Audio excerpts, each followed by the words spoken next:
اور باپ بھی ہے بادشاہ۔ اب ایک تو اس کا باپ ہونا اور دوسرا بادشاہ ہونا، ان دونوں چیزوں نے مل کے اس باغ کی خوبصورتی کو بڑھاوا دے دیا تھا۔ اس نے حت المقدور ہر خوبصورت چیز وہاں پر فراہم کر دی تھی۔ دیے ہر طرف آئینے، نیکسٹ شعر ہے جی، دیے ہر طرف آئینے جو لگا گیا چوگنا لطف اس میں سما، ہر طرف آئینے لگا دیے گئے تھے جس کی وجہ سے لطف تھا وہ 4 گنا اور بڑھ گیا۔ اب آپ دیکھیے گھر میں اگر ایک دو دیواروں پہ آئینے لگے ہوئے ہوں تو ہر چیز ان سے منعکس ہو کر ادھر ادھر نظر آتی ہے۔ اب وہاں پہ جہاں سنہرا چمکدار کام ہے، جہاں پر بیل بوٹے ہیں، جہاں بے پناہ سبزہ ہے، جہاں خوبصورت پردے لٹک رہے ہیں، اور اس کے بعد ہر طرف آئینے لگا دیے گئے، نتیجہ کیا نکلا کہ ہر طرف خوبصورتی اپنے عروج پہ جا پہنچی، ہر چیز اپنے اندر بے پناہ خوبصورتی لیے ہوئے، ہر چیز کا لطف 4 گنا بڑھ گیا۔ کہ خوبصورت تو وہ چیزیں تھیں ہی، لیکن اس کے ساتھ ساتھ آئینوں کی وجہ سے ان کی خوبصورتی اور بڑھ گئی، کیونکہ منعکس ہونے والی روشنی آنکھوں کو انتہائی بھلی محسوس ہو رہی تھی، دل پہ بڑا خوبصورت اثر ڈال رہی تھی۔ آج ہم مثنوی کے حوالے سے یہ 4 اشعار ہی رکھیں گے تشریح، بقیہ اشعار انشاءاللہ نیکسٹ لیکچر میں آپ کو کروائے جائیں گے۔ اس کے ساتھ ہی آپ نے کل یعنی نیکسٹ ورکنگ ڈے پیر کے لیے آپ نے مضمون کرنا ہے تیار، میرا قومی شاعر۔ اب اس میں آپ دیکھیں گے کہ میرا قومی شاعر، قومی شاعر جیسا کہ آپ جانتے ہیں علامہ اقبال ہیں۔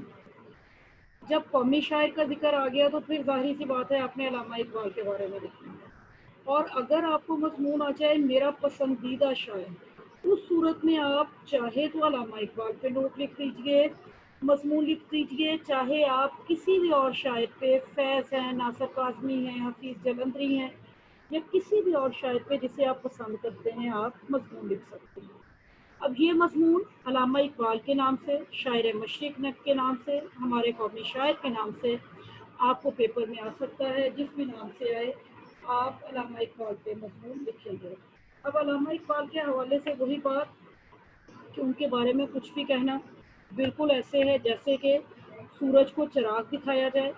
اقبال کے بارے میں بچپن سے لے کے اب تک آپ مسلسل پڑھتے چلے آئے کہ یہ قومی شاعر ہیں، ان کی شاعری کے بارے میں اور ان کی تعلیم کے بارے میں، اور سب سے بڑی بات ہے انہوں نے جو خدمت کی ہے اپنی شاعری کے ذریعے مسلمان قوم کی، اس حوالے سے آپ اب تک ابتدائی کلاسز سے لے کے اب تک یہ پڑھتے آئے۔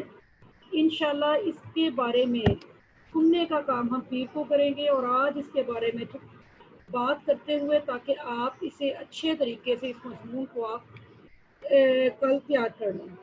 ان کی تاریخ پیدائش و وفات آپ کو فنگر ٹپ پہ ہے، 1877 سے لے کے 1938 تک۔ اس کے بعد ان کی مختلف جو جگہ پہ جو پڑھائی ہے اس کا احوال ہے۔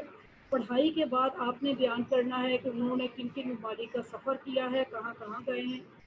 اس کے بعد انہوں نے ان کی وکالت کے حوالے سے، اور اس کے بعد ان کی وفات۔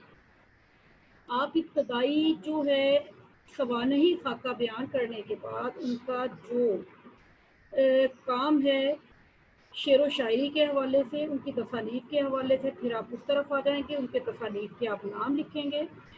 اس کے بعد آپ بیان کریں گے اقبال کی شاعری کے جو مختلف ادوار ہیں۔ شاعری کا پہلا دور ہے، دوسرا دور ہے، تیسرا دور ہے، اور تینوں ادوار کے بارے میں آپ تفصیلی بات کرتے ہوئے اس حوالے سے آپ اشعار کو لکھتے ہوئے اپنے مضمون کو مکمل کرتے ہیں۔ اس میں آپ اقبال کے اشعار بھی اس میں آپ بیان کریں گے کہ اقبال کے اشعار جو ہیں جو اہم، اس میں ضروری نہیں کہ آپ نے کہیں سے دیکھ کر رٹا لگانا ہے، جو آپ کو یاد ہیں آپ انہیں لکھتے چلے جائیں گے۔ اب اگر ہم اقبال کی شاعری کا ابتدائی دور دیکھیں تو ابتدائی دور جو ہے اس میں اقبال نے داغ کی شاگردی بھی اختیار کی ہے، داغ کے رنگ میں انہوں نے غزلیں بھی کہی ہیں، نصب گوئی کی طرف بھی مائل ہوئے ہیں، وطن پرستی بھی ہے، قدرتی مناظر بھی ہیں۔ یہ 1901 سے لے کے 1905 تک کا دور ہے، یعنی یہ ان کی شاعری کا ابتدائی دور ہے جس میں انہوں نے اہل وطن کو نفاق سے، تعصب سے، تنگ نظری سے بچنے کی تلقین کی ہے۔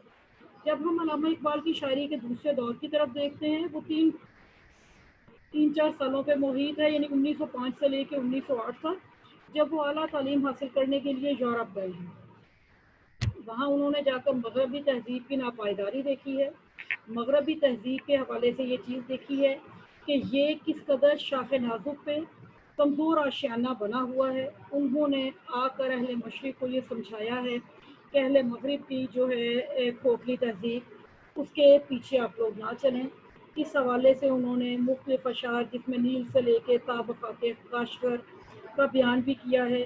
الغرض انہوں نے اہل مشرق کو متحد رہنے کا درس دیا ہے، اور انہیں یہ بات بتائی ہے کہ اہل مغرب کی برائیاں جو ہیں وہ آنے والے وقت میں سب پہ آشکار ہو جائیں گی، اور مسلمان قوم کو یہ بات باور کروائی ہے کہ وہ اپنے آبا کا جو راستہ ہے اسے نہ چھوڑیں گے۔ اب اگر ہم تیسرے دور کی طرف آئیں، یہ 1908 سے لے کے آن ورڈ جتنا عرصہ ہے اقبال کی شاعری کا، وہ سارے کا سارا تیسرا دور کہلاتا ہے۔